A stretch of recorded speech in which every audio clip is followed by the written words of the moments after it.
Il ne se passe plus un seul jour sans qu'on parle de détournement des deniers publics en République démocratique du Congo. Finalement, le détournement des fonds publics est-il devenu un fait divers au pays de Félix Tshisekedi Tshilombo? Messieurs et dames, nous suivons direct de Kinshasa. Kinshasa, c'est cette belle capitale de la République démocratique du Congo. Bienvenue à tous et à toutes dans cette nouvelle édition des débats 24. Toujours bien entouré comme toujours. Je suis honoré de la présence de messieurs Trésor Kongolo. Il est cadre au parti présidentiel. J'ai cité l'Union pour la démocratie et le progrès social. En face de lui, nous sommes honorés d'une dame qui n'est plus, de la présence d'une dame qui n'est plus à présenter. Elle s'appelle Madame Dena Lukunku. Elle est cadre du parti En Vol, comme vous le savez. Le parti En Vol, c'est le parti cher au président Délice Sanga. Et enfin, honoré également de la présence de Jeannot Manyanga. Il est le président à la Ligue des jeunes au MSR. Le MSR, c'est le mouvement social pour le renouveau. Il faudra aussi noter qu'il est communicateur du FCC, Front commun pour le Congo. C'est regroupement politique cher à Joseph Kabila Kabange. Alors, honneur à la dame, Madame Lukunku. D'abord, c'est cette actualité aussi. Hein. Depuis cette semaine, la semaine qui s'achève, nous assistons à un procès. Un procès contre Corneille Nangaa et sa bande. D'ailleurs, je crois que le procès passe en direct à la chaîne nationale.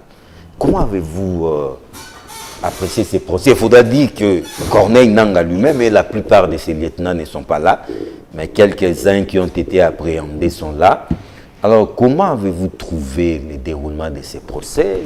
N'est-ce pas une bonne chose pour dissuader tous ceux qui seront tentés de prendre les armes contre leur propre pays? Merci beaucoup, Monsieur John. C'est toujours un plaisir pour moi de venir sur votre plateau de télé à Kin 24 et précisément dans votre émission Débat 24 qui est aujourd'hui devenue ma maison.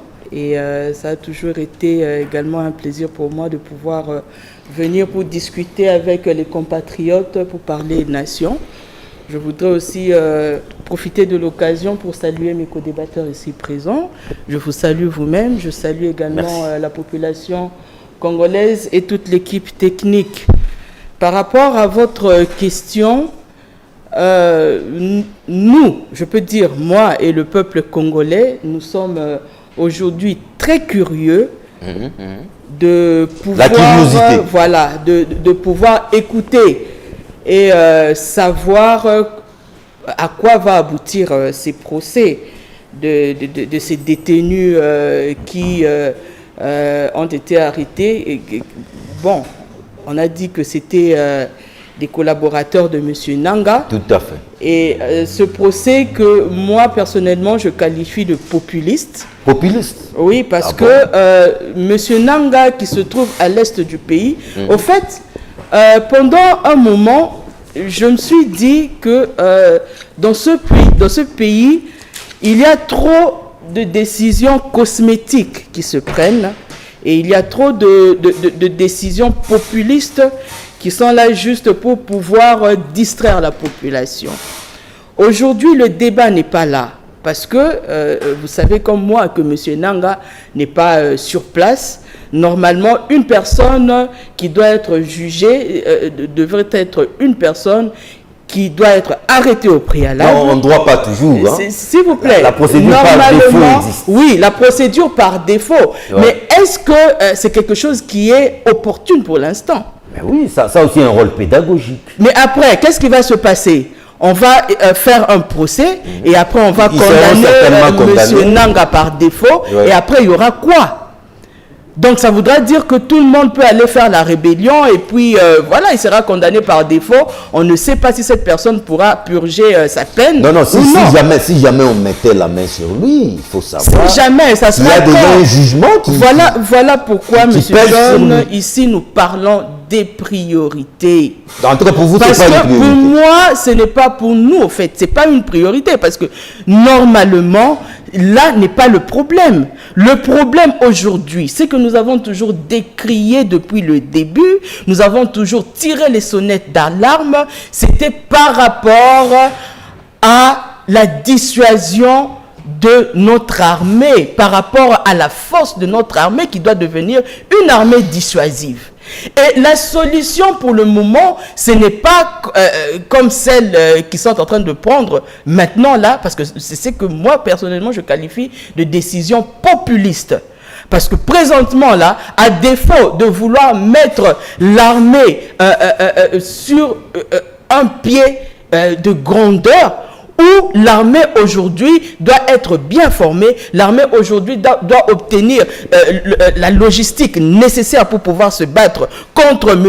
Nanga et son M23 et également les Rwandais. Aujourd'hui, moi je pense que ils sont au fait en train de nous emmener sur un terrain de distraction. Parce que lorsque on est en train de faire ce procès, ailleurs, nous voyons qu'il y a une trêve qui avait été établie, soi-disant une trêve humanitaire, où nous avions tous décrié, nous particulièrement en vol, nous avions décrié pour dire que cette trêve ne profitait pas à la population congolaise, ne profitait pas à notre pays, mais plutôt profitait au Rwanda, à l'AFC, au M23 et j'en passe.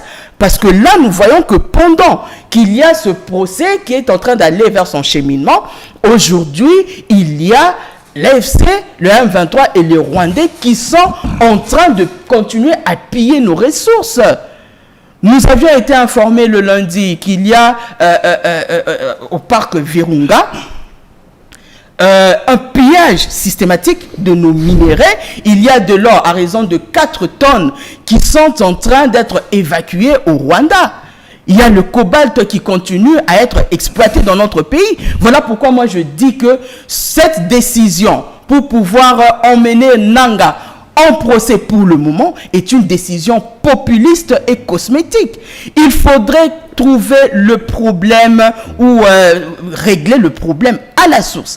Et régler le problème à la source aujourd'hui, ce n'est pas de condamner M. Nanga par défaut, mais c'est de pouvoir remettre, comme nous l'avons dit sur notre projet de la fondation, en son premier point, la sécurité de l'État. Donc, vouloir remettre notre armée qui n'a que pour vous ne pouvez pas minimiser l'impact de la justice. Vous avez même les vainqueurs de la Deuxième Guerre mondiale. Non, mais quel impact ça aura? Entraîner les nazis devant les juges, madame. D'autant plus que M. Tshisekedi, il avait même dit lui-même que la justice aujourd'hui est malade. Et nous voyons que toutes ces personnes, tous ces prévenus qui avaient été jugés par notre justice ne sont jamais allés en prison. Et aujourd'hui, vous n'allez pas nous dire qu'il y a une garantie qu'après ce procès, il y aura arrestation effective de M. Nanga. Voilà pourquoi nous disons qu'il faut régler le problème à la source. Il y a une alternative aujourd'hui de cette armée qui n'a que pour elle son patriotisme. Aujourd'hui, nous voyons qu'il y a eu 5 détenus de l'armée qui avaient été arrêtés et condamnés à mort parce que, soi-disant, ils ont fui le front. Ils ont trahi. Ils ont trahi parce qu'ils n'ont pas voulu aller se battre contre les rebelles. Alors que pendant le déroulement du dit procès, nous avions entendu par ces prévenus qu'ils n'avaient pas la force de se battre parce qu'ils avaient fait 5 jours sans manger. Merci, madame. Et vous voyez que c'est toute cette affaire-là qui handicape au fait cette structure de l'armée. Voilà pourquoi nous disons qu'il faudrait gérer le problème à la source. Il y a une solution qui... c'est vrai que c'est une solution à moyen terme, mais une solution plus efficace à pouvoir mettre la logistique nécessaire pour notre armée, à vouloir former ces soldats, à pouvoir créer des commandos qui pourra sécuriser nos frontières, voir comment faire de notre armée une armée dissuasive. Merci, pour que ça puisse aller. Donc cette décision-là de procès de M. Nanga est une décision que je qualifie de cosmétique et une décision populiste. Jean Manianga, procès Corneille Nanga et sa bande. très suivi par les Congolais, hein, savoir qu'est-ce qui se passe aussi dans cette partie de la République. Êtes-vous aussi d'avis que c'est un procès cosmétique et populiste? Effectivement, comme l'affirme madame. J'affirme la position de la dame, de la personne qui m'a précédé. Vous savez que Madame Lukunku. Madame Lukunku, que je dis merci d'abord pour cette analyse. Monsieur John, vous savez que lorsque nous avons, nous, de l'opposition, lorsque nous avons commencé à faire beaucoup d'analyses concernant l'agression, concernant l'occupation de l'Est, il y a plusieurs approches qui nous ont amenés à réfléchir à ce que la position que nous avons aujourd'hui, l'occupation de l'Est que nous avons aujourd'hui, la résurgence du M23 aujourd'hui n'est qu'un complot. Un complot que nous pouvons attribuer, que nous pouvons appeler en géopolitique théorie du complot. Rappelez-vous, le gouvernement a osé organiser quelques aventures qui s'est passées au niveau du Palais du Peuple, dans le cadre de pouvoir réfléchir sur les modalités pratiques qui pouvaient mettre terme à cette guerre. Rappelez-vous, il y avait 3 thématiques qui ont été évoquées à cette époque. Parmi les thématiques, il y avait 3 groupes, n'est-ce pas, qui étaient alignés à l'Assemblée nationale. Je pense que vous connaissez les dossiers. Les premières thématiques qui travaillaient sur l'analyse de l'état des sièges. Vous comprenez? Il y avait un deuxième groupe qui travaillait sur si on pouvait mettre terme à l'état des sièges. Je pense que le troisième groupe et le dernier qui travaillaient sur trouver un mécanisme, l'intermédiaire entre les 2 thématiques. Quelle a été la position du gouvernement? La société civile qui a été représentée à cette époque-là, qui vit dans l'Est de notre pays. Nous avons vu les étudiants venus de Goma, les députés provinciaux des 2 provinces attaquer Ituri et Nord Kivu, qui ont représenté cette population-là, en demandant au gouvernement de pouvoir mettre terme à l'état des sièges. Mais malheureusement, qu'est-ce que nous avons constaté? C'était l'État congolais, jusqu'à aujourd'hui, n'a jamais rendu public des résolutions de ce qui a été traité pendant ce temps-là. Or, la population de l'Est demandait à ce qu'on mette terme à l'état des sièges. C'est là que nous disons que, en dépit des comportements que nous vivons dans notre pays avec le gouvernement, il n'y a pas autre approche à pouvoir réfléchir. Il faut que développer que cette approche du complot. Deuxième fait, nous avons dénoncé... Mais au cours d'un tel procès, on peut savoir qu'il s'agit d'un complot. J'en arrive, nous parlons complot. J'en arrive, je vais chiter pour la condamnation de Nanga. Nous avons condamné à ce que la position qu'avait prise à cette époque le gouvernement congolais. Le gouvernement congolais a convaincu toute la population dans son ensemble pour dire que dans les M23, il y avait des Congolais. Nous, de l'opposition, à cette époque, nous avons dit non, non, non. C'était une mauvaise position de pouvoir déclarer officiellement que dans les M23, il y avait des Congolais. Parce que c'était difficile de pouvoir, n'est-ce pas, prendre dans les M23, savoir qui est le Congo, qui est Rwandais, qui ne l'est pas. Tout le monde, vous et moi, comme nous sommes sur ce plateau ici, personne, n'est-ce pas, pouvait ne pas accepter que moi je suis Rwandais, je rentre chez moi et les Congolais rentrent chez eux. Or, c'était une position officielle qui a été donnée par le gouvernement par les billets du ministre des Affaires étrangères. Nous, de l'opposition à cette époque, nous avons condamné cela. C'était une erreur au niveau gouvernemental. Troisième problème, je suis en train de vous dire, il y a des images qui ont circulé ici. Nanga, avant qu'elle ne parte dans la rébellion, j'ai vu Nanga être reçu par le couple présidentiel. Les images circulent. Et quelques semaines, quelques mois après, Nanga s'est retrouvé dans la rébellion. Vous le savez, il avait créé un parti politique. C'est une analyse que je suis en train de faire. Il avait créé un parti politique. Je vous dis, c'est une analyse. Il était président d'un parti politique. Il a été reçu par ancien président de la CENI. Il a été reçu quelques mois avant qu'il aille dans la rébellion En qualité de qui? Un chef de parti politique, un président, un ex-président du CENI, en qualité de qui? Je ne sais pas, parce que nous avons quelqu'un de pouvoir ici, je pense, mais qui va nous répondre à cette question. Il s'est plaigné aussi pour ses carrés miniers, hein. Ça, moi, vous voulez savoir. Je ne sais pas. Nous ne savons pas, mais au moins vous en connaissez quelque chose. Ne plongeons pas dans des supputations. C'est vous qui parlez des carrés miniers. Je suis en train de prendre la position de la population que nous représentons ici. Ça, c'est une analyse que je suis en train de faire ici. Qu'est-ce que nous avons constaté lorsque Nanga est arrivé? Nanga débarque dans l'Est de la République démocratique du Congo. Les personnes qui ont entouré premièrement Nanga, c'était de proches de l'Union sacrée. Rappelez-vous, il y a le monsieur représentant un non-cadre de l'IDPS, résident au Canada et d'autres. N'est-ce pas? Où est-ce que vous voulez en venir? Non, je suis en train d'atterrir. Parce que nous parlons procès. Je suis en train d'atterrir au procès. Et nous ne parlons pas origine, je suis en train genèse du mouvement de Nanga. Non, je suis en train d'atterrir. Si on peut se limiter au débat, ça serait la prédécesseur a parlé du maquillage. C'est pourquoi que je voulais développer les bits du maquillage pour arriver là. C'est un procès, je ne pense pas, où nous allons atterrir avec ça. Laisse-moi d'abord faire cette analyse. Pour éclairer. Non, mais ne vous éparpillez pas aussi trop. Hein? Non, je ne suis pas éparpillé. Peut-être que ce sont vos questions qui sont en train de pouvoir... Il n'est pas question ici de savoir la genèse nous condamnons Nanga. Du mouvement de Nanga. Les sujets, c'est Nanga. Je suis en train de prendre Nanga comme un acteur majeur. C'est pourquoi je suis en train de me dire, laisse-moi d'abord faire l'analyse de l'apparition de Nanga dans cette scène que nous vivons aujourd'hui. J'étais en train de dire, Nanga, lorsqu'il a débarqué dans l'Est, les gens qui l'ont entouré, c'est... Le premier groupe, c'était les proches de l'Union sacrée. Je parlais, n'est-ce pas, des hauts représentants de l'IDPS du Canada et d'autres de la diaspora. Et le second, c'était celui du MLC qui sont dans l'Union sacrée. Et les restes sont venus après. Maintenant, qu'est-ce que nous sommes en train d'analyser? Mais là, vous ne parlez pas de vos amis du PPRD-FCC. J'en arrive. Qui l'entourent. J'en arrive. Maintenant, le gouvernement ajoute du tonisme pour dire que dans les M23 étaient, n'est-ce pas, il y avait des Congolais.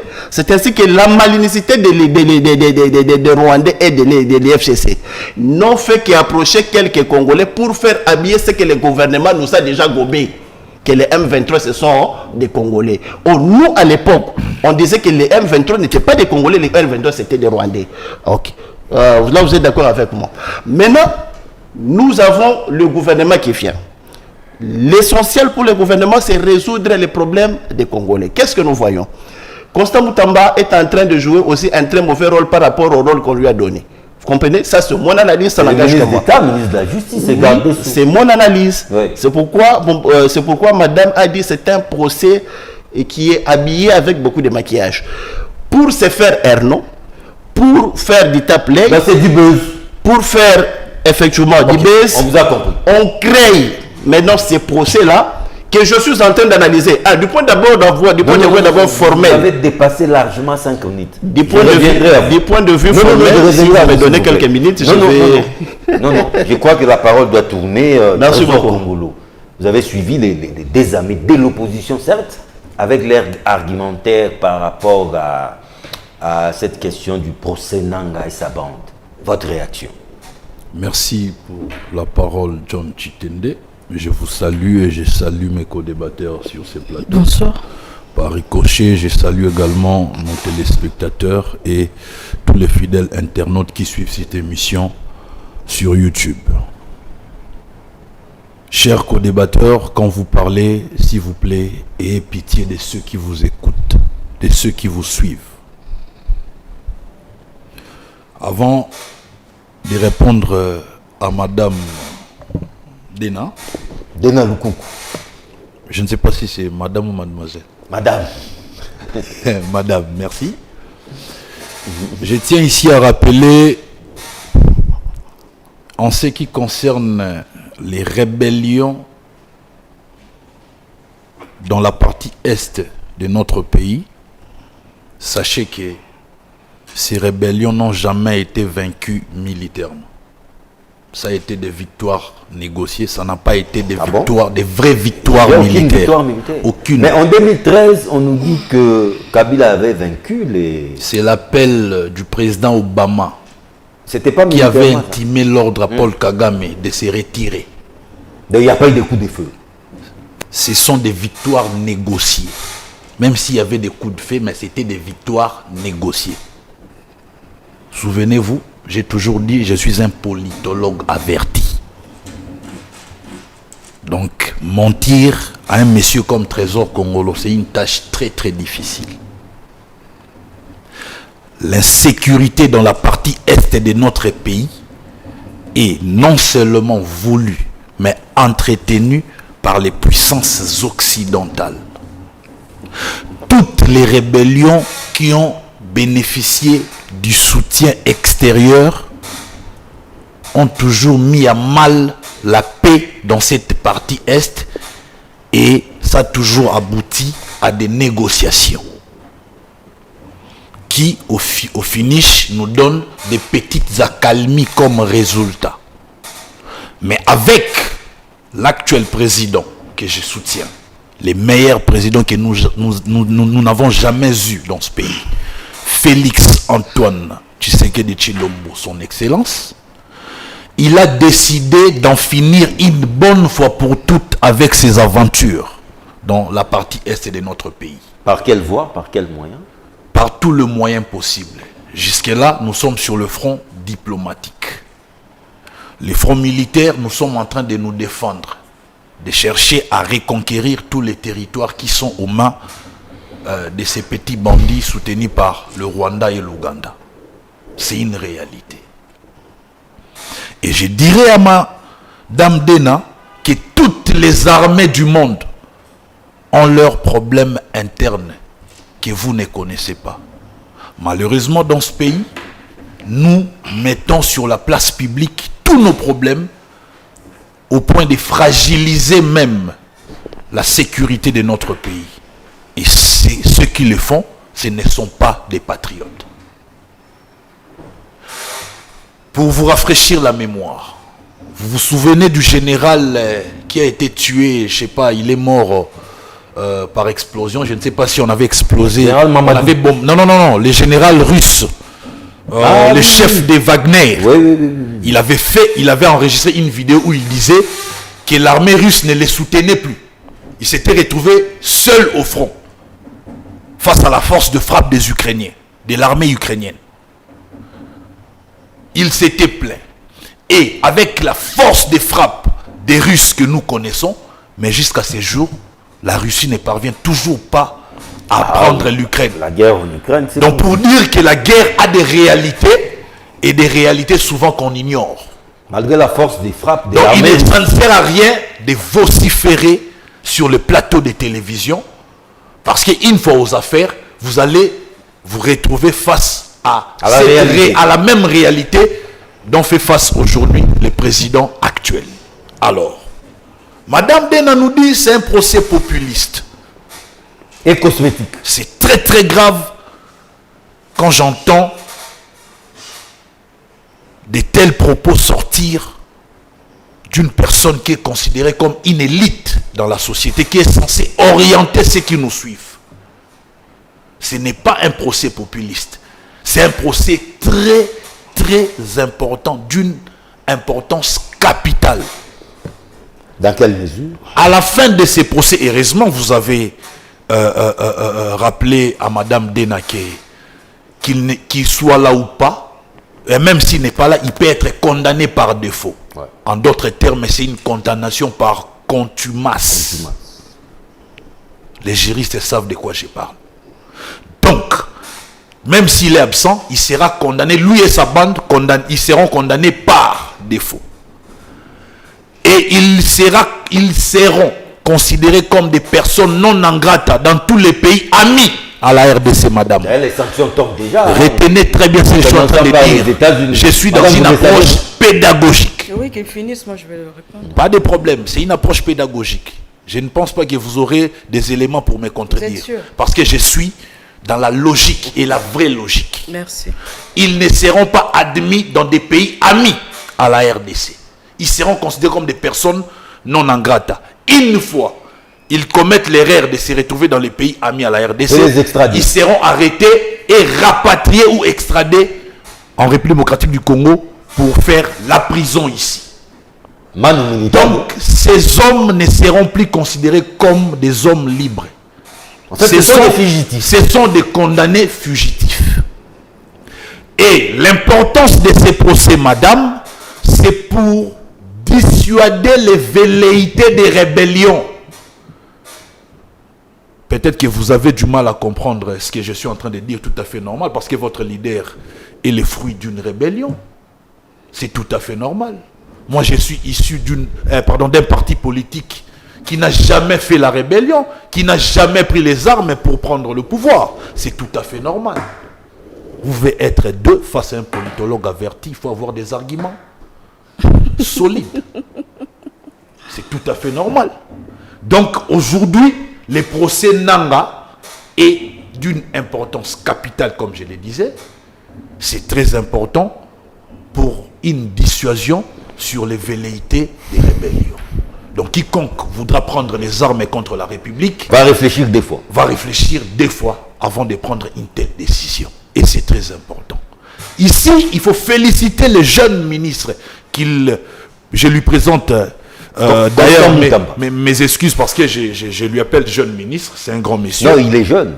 Il est jeune. Donc, 36 ans. Je félicite les jeunes ministres Constant Moutamba, les jeunes ministres d'État Constant Moutamba pour une telle initiative.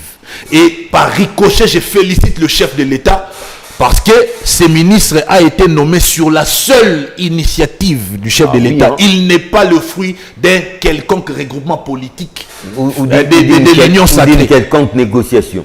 Ou d'une quelconque C'est le choix du chef. C'est le choix du chef. Et je donne raison au président de la République. Il a une vision pour ces pays. Il est très ambitieux, très dynamique. Donc, aujourd'hui, nous pouvons tout dire. Félix est en train de se battre pour trouver des voies et moyens. Comment en finir une bonne fois avec cette guerre d'agression qu'on nous impose. Parce que la RDC est riche dans cette partie. Parce que le président Paul Kagame a toujours eu des velléités expansionnistes et veut toujours récupérer l'Est de notre pays. Parce qu'il a toujours dit, il avait même remis en cause les frontières héritées de la colonisation pour vous rafraîchir la mémoire. Donc pour dire, le problème lié à l'insécurité de notre pays doit concerner tous les Congolais. Il ne doit pas être la charge d'un seul individu qui est le chef de l'État et dire que non, si aujourd'hui Denis Sassou s'est retrouvé président de la RDC, comme d'un coup de bâton magique, il va trouver la solution aussi facilement à ces problèmes qui durent depuis des décennies. Madame Lukunku, détournement des deniers publics. C'est vrai que ces derniers temps, il ne se passe pas un seul jour sans qu'on attende parler de détournement par-ci, détournement par-là. Et malheureusement, si on terme de millions de dollars, finalement, la question que l'on se pose, est-ce le détournement des fonds publics est-il devenu un fait divers en RDC? Avant de répondre d'abord à votre question, vous voulez réagir par rapport au procès? Oui, parce qu'il y a je vous l'ai permis. Des élucubrations que j'ai entendu dire ici que je ne peux pas faire passer. D'abord, premièrement, Monsieur Trésor Kongolo, ne vous surestimez pas trop, parce que le fait de dire que vous êtes c'est un politologue averti et qui sort des inepties comme ça, moi je trouve que c'est contradictoire. Et relever les inepties, c'est ce qui est important pour ceux qui nous suivent. J'y arrive, soyez patient. Ne vous agitez pas, s'il vous plaît. Et je suis vraiment écœuré par le fait que M. Trésor Kongolo, ici présent, traite M. Félix Tshisekedi de menteur. Parce que lorsque... J'y arrive, soyez patient. Parce que lorsqu'il dit qu'il essaye de contredire, c'est que M. Félix Tshisekedi avait dit dans son discours que tout le peuple congolais avait suivi, je peux dire 100 millions de la population congolaise, lorsqu'il avait dit que le M23 avait été vaincu en 2013 à la puissance du feu. Et si vous le contredisez maintenant, c'est soit vous dites que M. Félix Tshisekedi n'avait pas toute sa tête quand il le disait, ou soit il ne comprend pas bien la langue française, parce qu'en tant qu'intellectuel, nous savons que lorsque le président dit que le Rwanda avait été vaincu par la puissance du feu, ça voudra dire qu'il y avait eu... pas le Rwanda, il y avait eu M23. Excusez-moi, parce que vous dites que le M23, vous-même aussi vous l'avez attesté, que le M23 était, et toujours même jusqu'à aujourd'hui, appuyé par le Rwanda. N'est-ce pas? Et moi, je pense que lorsque M. Félix Tshisekedi avait dit en son temps que le M23 avait été vaincu par la puissance du feu, ça voudra dire qu'il y avait eu défensive par rapport à cette attaque. C'était une option militaire. C'était une option militaire, justement. Et deuxièmement, vous parlez ici de M. Déis Esanga, je suis même fatigué de répondre à ça. Un ancien rebelle. Hein? Et je lui avais donné un devoir la fois dernière, lorsque nous étions ici, d'aller poser la question à leur cofondateur de l'UDPS. Je ne sais pas s'il a fait le devoir que je lui avais demandé pour aller poser la question par rapport à M. Étienne Tshisekedi qui, en 2002, lorsqu'il avait intégré le RCD Goma et avait donné cette interview à Colette Boitman pour dire que le RCD était la clé de la démocratie, M. Délis Esanga, à l'époque, exactement, il est censé le savoir, parce qu'il est de l'UDPS, normalement il doit le savoir. Et à cette époque, M. Délis Esanga n'y était plus. Et pendant l'époque de ces massacres et de tout ce qui s'était passé, voilà pourquoi aujourd'hui, M. Délis Esanga n'est pas cité dans le rapport mapping, mais M. Étienne Tshisekedi y était. Et est cité où? Dans quel rapport? Mais il faut leur demander la question. Ils étaient amnistiés. Pendant l'époque où, je ne sais pas moi quoi, il faudrait qu'ils sachent comment ils avaient fait des accords pour qu'ils ne soient pas cités. Mais tout ce que moi je sais, c'est que M. Étienne Tshisekedi avait même donné une interview à Colette Boitman pour dire que le RCD était la clé de la démocratie, alors que pendant cette époque-là, M. Délis Esanga n'était plus de la partie. Et nous avons parlé ici de M.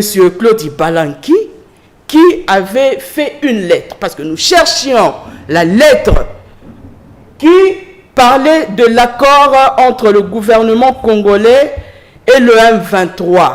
Parce que lorsque M. Félix Tshisekedi avait appelé le M23 en 2019, précisément en la date du 28 novembre 2019, il y avait une lettre qui avait été écrite par M. Claude Ibalanki qui faisait l'État, qui faisait le rapport au président de la République avec signature de M. Claude Ibalanki qui faisait rapport. Non, c'est une lettre authentique que j'ai ici avec la signature de M. Claude Ibalanki. Je vais lire juste un paragraphe qui faisait le point en disant que le point essentiel contenu dans cette feuille de route portant par l'admission ainsi que l'intégration militaire et politique de membres de l'ex-mouvement du M23. C'est dans cette optique que la justice militaire de la République démocratique du Congo a donné un avis favorable à la demande de retrait, mandat d'arrêt émis à l'encontre des leaders de ce mouvement. Donc, nous voyons, ce que nous comprenons ici, c'est que les accords qui avaient été signés entre le président de la République, disons le gouvernement, et le M23, en principe, c'était l'amnistie qui devait être octroyée au M23. Et ce qui n'avait pas été fait, certainement, voilà pourquoi le M23 sont retournés à l'Est pour ouvrir les hostilités. Madame, nous parlons de détournement. Et je suis en train de gérer, mes minutes par rapport au détournement. Nous savons déjà ce qui se passe. Quand je dis que ce procès est un procès cosmétique et populiste, c'est pour dire que la solution est ailleurs. La solution n'est pas dans le procès. Parce que là, quand vous dites que M. Délis Esanga, quand il arrive, nous avions notre projet de la refondation et nous avions dit par rapport à la sécurité nationale de notre pays qu'il faut former ces soldats. Et en 6 ans, si vous aviez commencé à le faire depuis 2019, je ne pense pas qu'aujourd'hui, notre armée serait faible. Merci, c'est vous qui avez fragilisé l'armée parce que vous les rendez affamés, parce que il y a manque d'équipement et de logistique adéquat, et parce que il y a un manque de formation de ces militaires-là. Et aujourd'hui, si M. Delis Esanga devient président de la République, je ne pense pas qu'il va faire 5 ans pour pouvoir rétablir l'armée de notre pays. Non, je dois parler sur... Donnez-moi 30 secondes, je vais finir par là. Et par rapport au détournement, nous savons aujourd'hui que le détournement est devenu le maître mot du régime Tshisekedi. Parce qu'aujourd'hui, lorsqu'on l'appelle chef d'État, il n'est plus d'ailleurs chef d'État parce qu'il y a déjà plusieurs territoires qui n'est plus en sa possession, à la possession de la République démocratique du Congo aujourd'hui. Et le détournement aujourd'hui, c'est devenu comme leur nourriture de chaque jour. Et aujourd'hui, ils ne voient plus l'intérêt général et le sens du bien-être commun.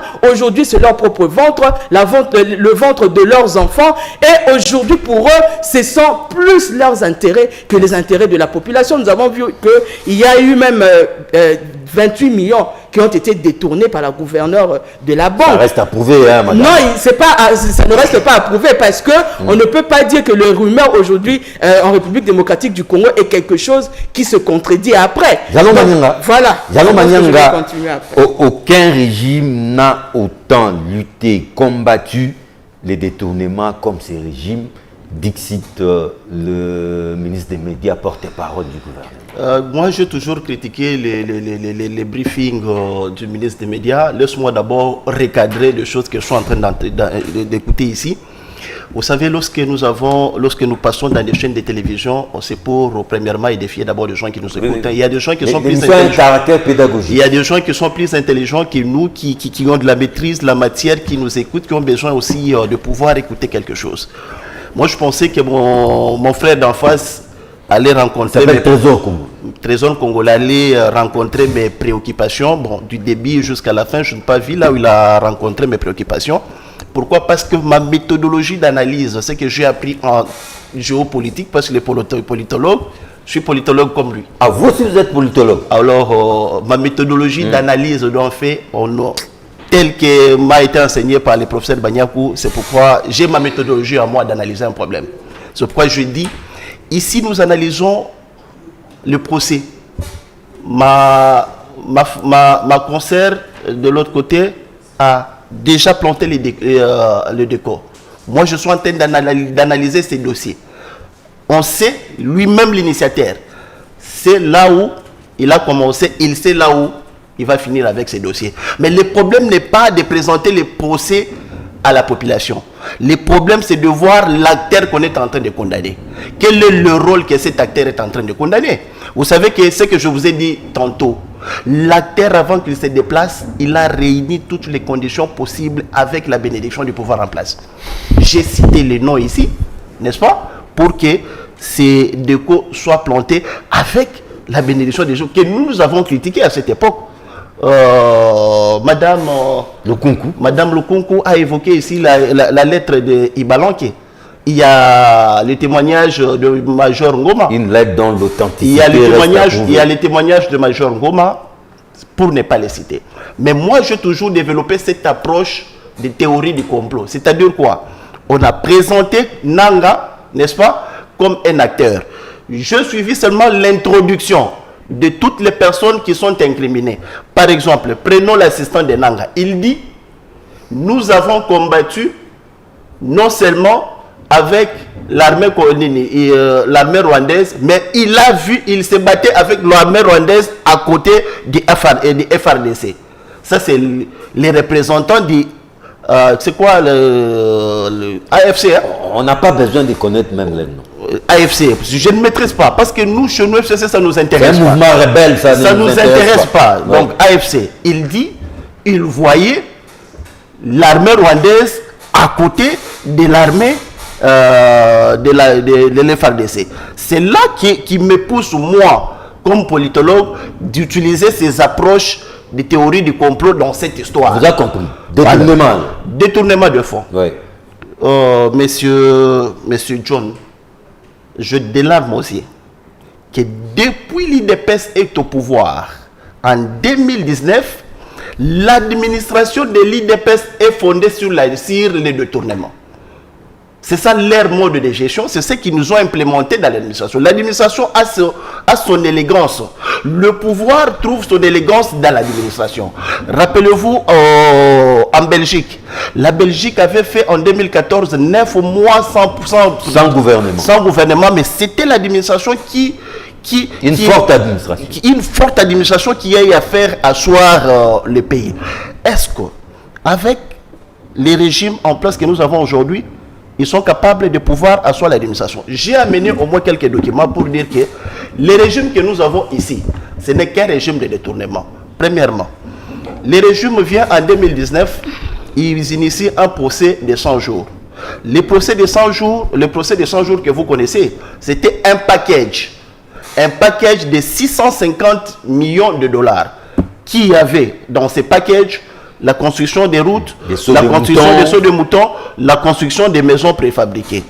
Or, dans ces packages qui se présentaient à l'introduction de leur administration, ils ont détourné 650 millions. Comment? Mais il y a eu procès. C'était quelle forme de procès? On a condamné qui? Il y a eu procès, il y a eu des condamnations. On dit ceci. Les dépenses publiques de l'État sont ordonnées par des institutions habilitées dans ce procès, dans l'engagement des dépenses. Parmi les dépenses, c'est toute une chaîne. C'est toute une chaîne. Parmi les dépenses, nous avons des autorités approbatrices. Par exemple, c'est la présidence, ça peut être l'Assemblée nationale, peut être un ministère, ça peut être ainsi de suite, pour ordonner quelques dépenses. Qu'est-ce que nous constatons avec leur administration? Les autorités approbatrices qui représentent l'administration de l'État, et ils ne respectent pas. Ils ne respectent pas la chaîne. Ils ne respectent, avant d'arriver d'abord à la chaîne de la dépense. Il faudrait comprendre comment on arrive au détournement. Chaque administration présente son état de besoin. Lorsqu'il présente son état de besoin, les modes de paiement, c'est le mode d'urgence. Qu'est-ce que dit le paiement en mode d'urgence? La loi est simple. J'ai amené les documents ici pour expliquer aux gens du pouvoir. Par exemple, lorsque vous voulez engager quelques dépenses publiques en mode d'urgence, qu'est-ce qu'on dit? Il faut qu'il y ait des catastrophes, il faut qu'il y ait une urgence. Soit c'est le président de la République qui se déplace, soit vous avez un problème, urgence, c'est la guerre, ainsi de suite. C'est dans ce moment-là, l'État doit prendre, n'est-ce pas, ou doit payer, ou doit initier ces dépenses en mode d'urgence. Qu'est-ce que nous constatons avec ces régimes? Ils ont payé les procès 100 jours en mode d'urgence. Les dossiers, tu les gelous avec le paiement de la route. Donc tout est urgent. Kalambambouji, mode d'urgence. Ouais. Kinbopeto, mode d'urgence. C'est quoi les dessins à travers? Les dessins, c'est quoi? Ouais. C'est un mode de détournement à ce qui concerne la procédure de la dépense publique. Donc, ce procédure en mode d'urgence permet à ce que, lorsqu'il y a un problème, au lieu que l'argent de l'État ou les dépenses puissent suivre les circuits normaux. Il y a une traçabilité. La traçabilité jusqu'à arriver à la chaîne de la dépense, parce que tout est informatisé. Ils simplifient la procédure. Ils initient ces modes d'urgence. Ils vont régulariser après. C'est ce qu'ils ont fait. Et en régularisant... Donc, ils ne régularisent même pas. Ils régularisent à leur manière. Non, à leur manière. C'est ça le problème. C'est le problème que nous avons aujourd'hui. On a compris. À cela s'ajoute. Nous sommes dans un projet de détournement. Ouais. Je vis même quelques institutions être aussi en complicité. C'est par exemple le cas de l'IGF. Il faut qu'on en parle aussi. Il faut qu'on en parle aussi. L'IGF nous a introduit ces problèmes. Mais c'est grâce à l'IGF aujourd'hui que les finances publiques sont assainies.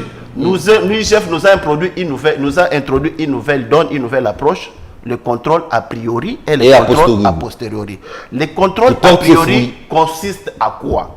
Lorsqu'il y a une autorité approbatrice qui, par exemple, qui sollicite ou qui initie un marché, par exemple, les contrôles a priori de l'IGF consistent à la vérification documentaire. Qui est le soumissionnaire? Qui il va exécuter où? À quel montant? Il y a l'évaluation des inspecteurs spécialisés que l'IGF a recruté ici. Il fait ses contrôles documentaires. Les contrôles a priori de l'IGF consistent maintenant à voir l'argent qu'il a octroyé à l'autorité approbatrice pour exécuter un marché. Qu'est-ce qu'ils en ont fait? Ils contrôlent la manière dont ils ont exécuté l'exécution. Maintenant, qu'est-ce que nous constatons? Les contrôles a priori est fait, les contrôles a posteriori est fait, mais l'argent est détourné.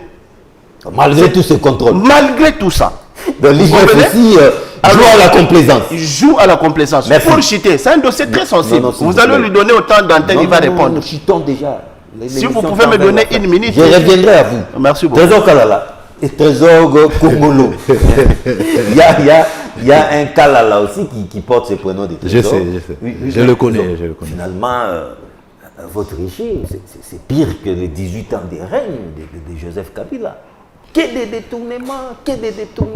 se passe? Merci pour la parole. Une fois de plus, je vais répondre à Madame Dena en disant qu'en tant que politologue averti, je ne réfléchis pas par procuration. Je ne suis pas esclave du président Félix Antoine Tshisekedi Tshilombo.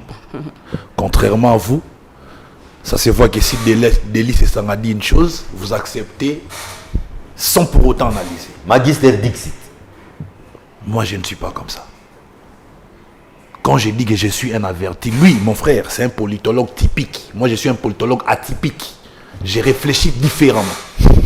Je ne viendrai pas vous dire les théories apprises par... Nous sommes dans des concepts. Quand vous parlez, je n'ai pipé mot. Soyez quand même élégant. Vous n'avez pas réagi. Hein. C'est ça le professionnalisme et l'élégance. Quand vous parlez, je n'ai pipé mot. Souffrez et écoutez en silence. Vous êtes un politologue typique. Moi, je suis un politologue atypique. Je ne viendrai pas ici faire la récitation des théories apprises à l'université. Vous dire qu'un tel professeur m'a enseigné. Non, j'ai réfléchi différemment. C'est ça. Ils peuvent te répondre. Non, ne me répondez pas. Attendez votre temps d'antenne, votre tour votre temps de parole. Je vais vous répondre, monsieur Kalala. Merci.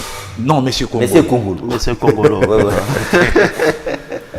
Pour être bref, John Chitende, sachez qu'aucune rébellion ne peut faire face à la force de frappe de l'armée régulière de la RDC sans soutien extérieur et la complicité interne. Tout ce que nous sommes en train de vivre dans cette partie est de notre pays, c'est simplement pour vous dire que la RDC aujourd'hui est en guerre contre le monde occidental.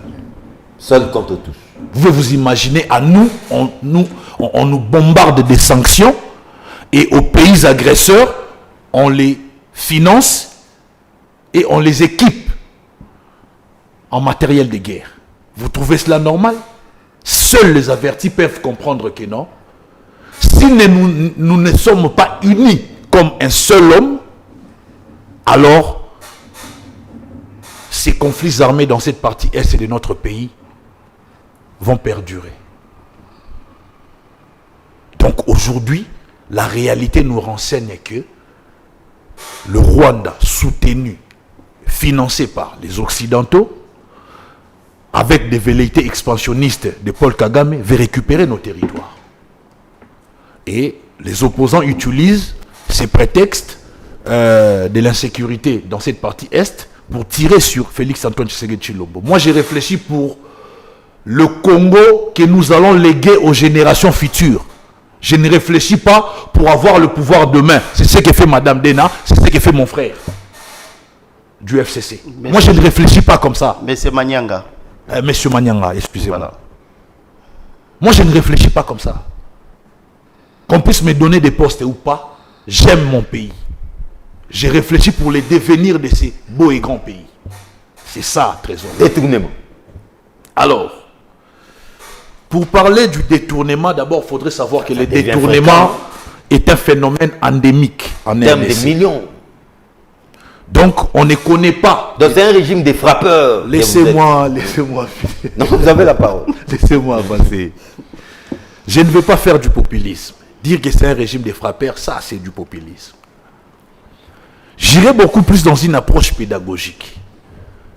Il faudrait d'abord penser à Montesquieu qui a dit cette célèbre phrase que le pouvoir arrête le pouvoir. Nous sommes dans la séparation de pouvoir. Les Léviathans. Il faut d'abord comprendre c'est quoi cette notion liée à la séparation de pouvoir. Il ne faut pas que tout le pouvoir soit concentré par une seule personne ou bien par un seul pouvoir. Passez-moi cette tautologie. Une seule institution. Nous avons le pouvoir législatif, le pouvoir exécutif et le pouvoir judiciaire. Et quand on parle de détournement, on doit se poser la question de savoir que fait le pouvoir judiciaire dans notre pays. Et ici, personne n'a condamné le pouvoir judiciaire. Non, ils ont parlé des procès bidons, entre guillemets. La seule autorité de ces pays qui condamne le pouvoir judiciaire, c'est le chef de l'État. Voilà pourquoi j'aime Félix Antoine Tshisekedi Tshilombo.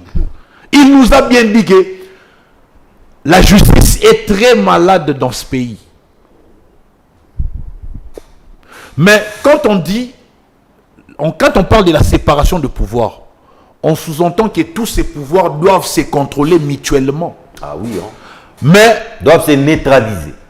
Raison pour laquelle j'ai toujours dit, la théorie, il y a un grand écart entre la théorie et la réalité.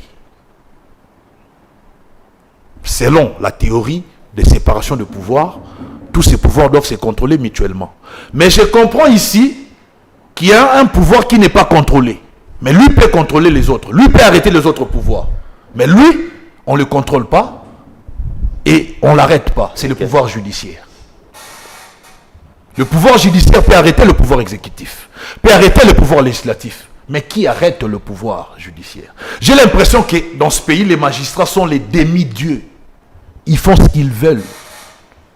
Donc vous reconnaissez qu'il y a détournement, mais l'impunité règne parce que j'ai dit que les détournements je disais tantôt que les détournements étaient un phénomène endémique.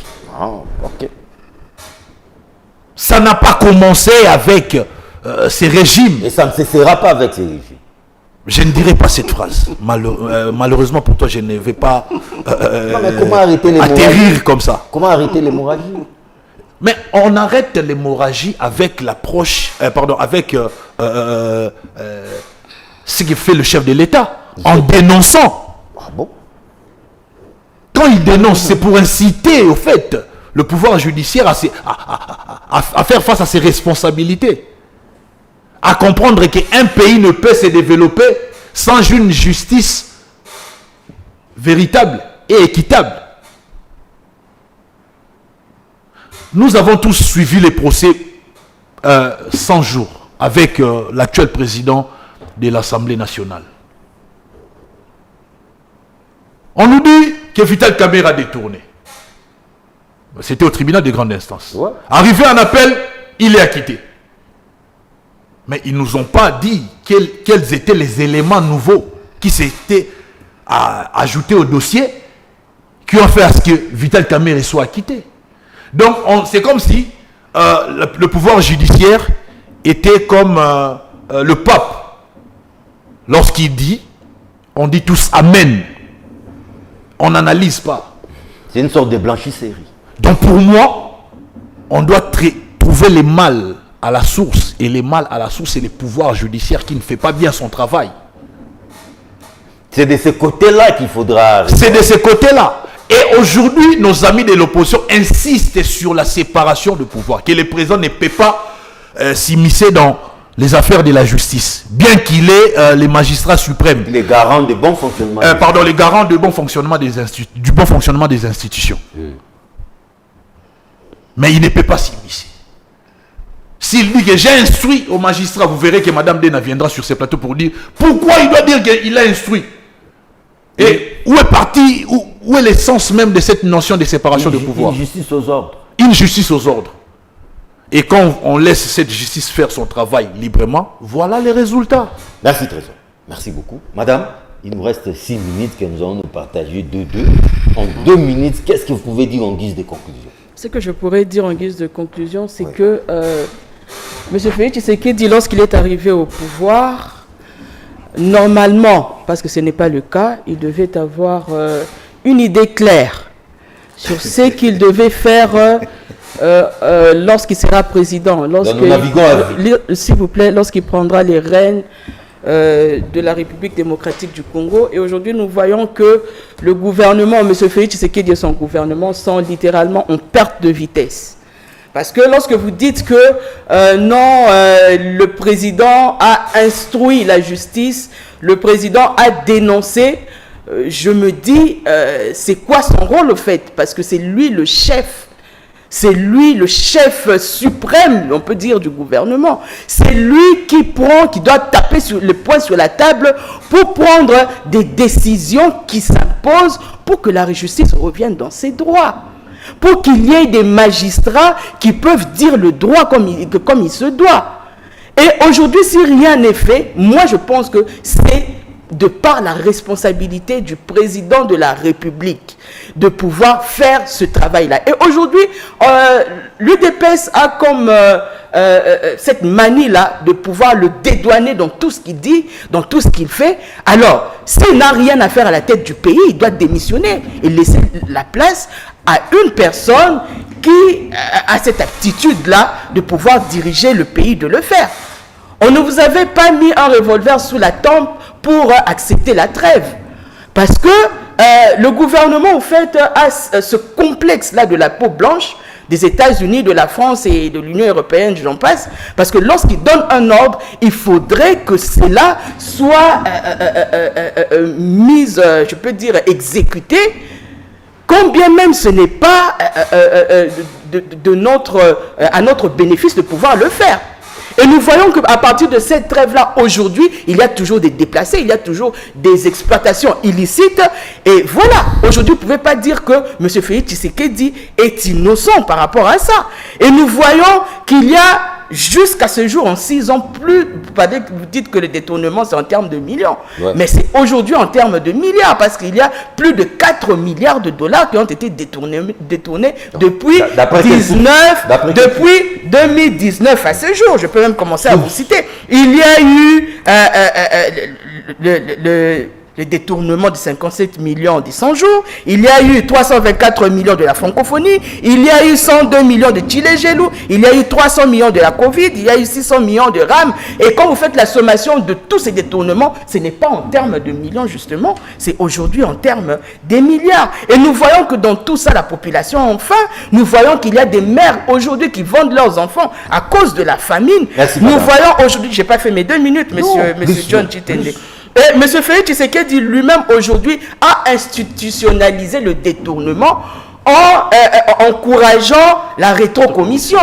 Il l'a dit au vu et au su de tout le monde que la rétrocommission, voilà, c'est lui-même qui a institutionnalisé la corruption. Ils ont supprimé le contrôle parlementaire. Parce que nous voyons aujourd'hui que l'Assemblée nationale, aujourd'hui, ne fait plus. Mais c'est ça, c'est tout un système. C'est tout un système de ces gens. Nous parlons ici de l'UDPS qui ont institutionnalisé le détournement. Et l'UDPS se trouve à l'Assemblée nationale, l'UDPS se trouve majoritairement au Sénat, l'UDPS aujourd'hui se trouve partout. Et nous voyons que c'est à partir de ça qu'ils ont supprimé le contrôle parlementaire, ils ont donné à l'IGF un pouvoir excessif, comme vient de le dire mon co-débatteur ici présent. Et aujourd'hui, il se sent comme tout puissant parce qu'il n'y a pas de contrôle adéquat pour pouvoir le contrôler. Parce qu'il était censé normalement être deuxième contrôleur après la DGI. Il y a beaucoup à dire, mais moi, tout ce que je pourrais dire en conclusion, c'est qu'aujourd'hui, l'UDPS, M. Félix Tshisekedi et ses condescendants ne se battent pas pour le bien de la population, mais ils se battent pour leur propre gâteau et leur propre ventre. Jean Madame, conclusion. Merci beaucoup, M. John. Vous savez, j'aime beaucoup, Madame, merci beaucoup. Vous savez, nous parlons de détournement.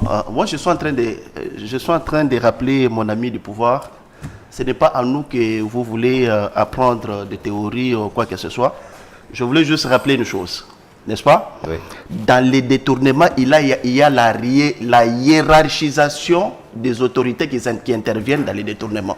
Ah bon? Il est inconcevable, à mon sens, n'est-ce pas, qu'un ministre du budget, un ministre des finances puisse détourner sans pour autant avoir la bénédiction de la hiérarchie. C'est-à-dire quoi? Nous avons travaillé quand même, nous avons dirigé pendant 18 ans, c'est beaucoup.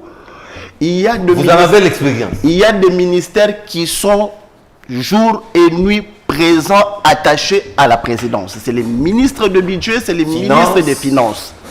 Il n'y a pas de dépenses qui peuvent s'effectuer sans pour autant que la haute hiérarchie puisse donner de la bénédiction. J'ai aimé d'abord ce que mon co-débatteur a dit ici. Il vient de donner la séparation des pouvoirs et les pouvoirs qui arrêtent le pouvoir. Rappelez-vous, c'est à la présidence, une institution, un pouvoir que nous avons constaté que depuis qu'ils sont là, qu'il y a des dépassements budgétaires.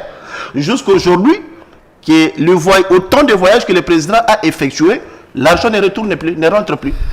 Il a fait des fois, au début. Là. Ça ne reste plus à la présidence. Vous comprenez? Autant de dépassements budgétaires à la présidence, autant de dépassements budgétaires au niveau du Sénat et au niveau de l'Assemblée nationale, autant de dépassements budgétaires dans des institutions de la République. C'est là qu'il y a des détournements. Merci beaucoup. Voyez-vous, oui. On ne peut pas parler de séparation du pouvoir, et lui-même parle de séparation du pouvoir. Et le pouvoir qui arrête le pouvoir, c'est eux qui sont au pouvoir. C'est le pouvoir judiciaire qui devrait arrêter d'autres pouvoirs. J'attends peut-être pas les billets de mon co-débatteur. Oui. On va arrêter le président parce que nous avons constaté des dépassements budgétaires dans des institutions. J'ai suivi religieusement mes co-débatteurs. Pour chuter, je pense que les dés s'en prennent au chef de l'État. Et ils font une confusion comme si nous étions dans une dictature. Nous sommes dans une démocratie. Dans une république. Dans une république. Et il y a séparation des pouvoirs. Je l'ai dit que le pouvoir judiciaire ne faisait pas bien son travail. Quand il y a des détournements, c'est au pouvoir judiciaire de traduire ces personnes qui ont détourné devant les juridictions compétentes. Si le pouvoir judiciaire ne les fait pas, je ne vois pas pourquoi le chef de l'État les ferait, puisque le chef de l'État n'est pas un dictateur. Raison pour laquelle toutes ces analyses rejoignent mon idée.